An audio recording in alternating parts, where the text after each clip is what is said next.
टूरल पर हमन टाटा कासा के टूर चटर हमन चटका दी वो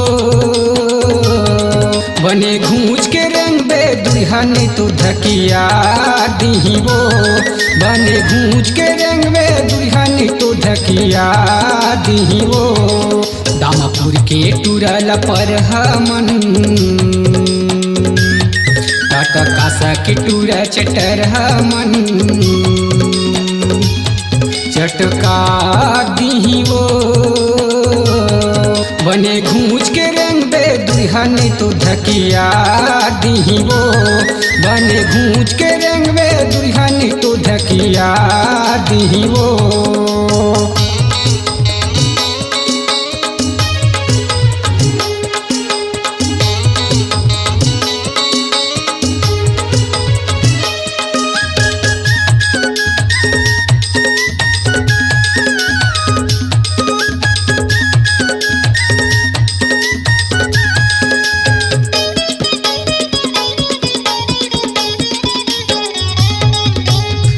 आए हवचो तहाँ सज धज के विनोदी राज दीवाना हो गए हो तोर फैशन ला देख के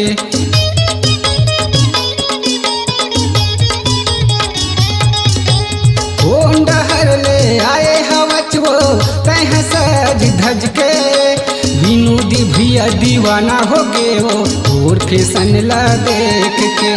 विनोदी भैया दीवाना हो गए हो और फैशन ला देख के अतरिया खुर्दा के टूरा बेल बेल हमन डोंगरिया खुर्दा के टूरा लपर हमन चटका दी वो बने घूंच के रंग बे दुल्हन तो धकिया दी वो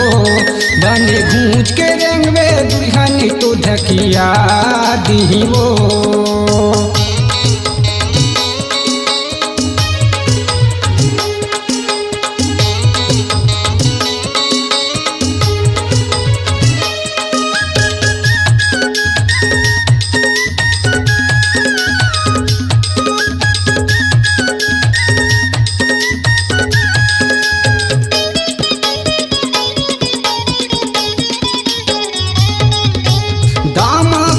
बाजार में वो खाए तैं बतासा मटर मटर तैं करत रहे वो देखे तो तमाशा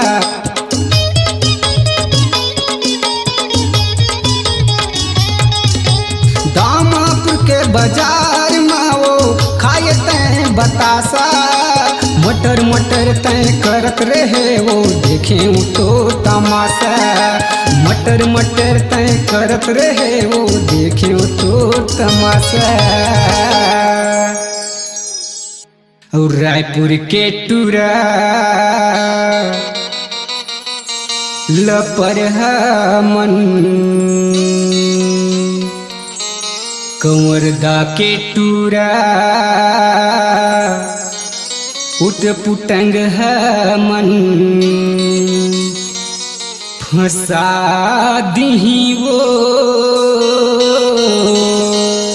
बने घूंच के रंग बे दुल्हन तो धकिया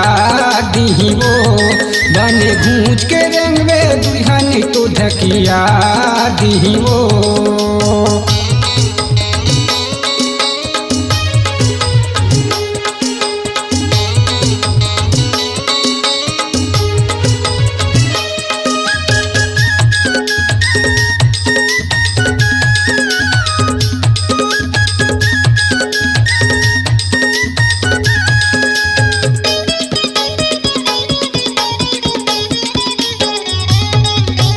मुचुर मुचुर तय हंसत रहे वो टूरल करे इशारा कत को ल दीवाना बनाए मुहना ला बनाया वारा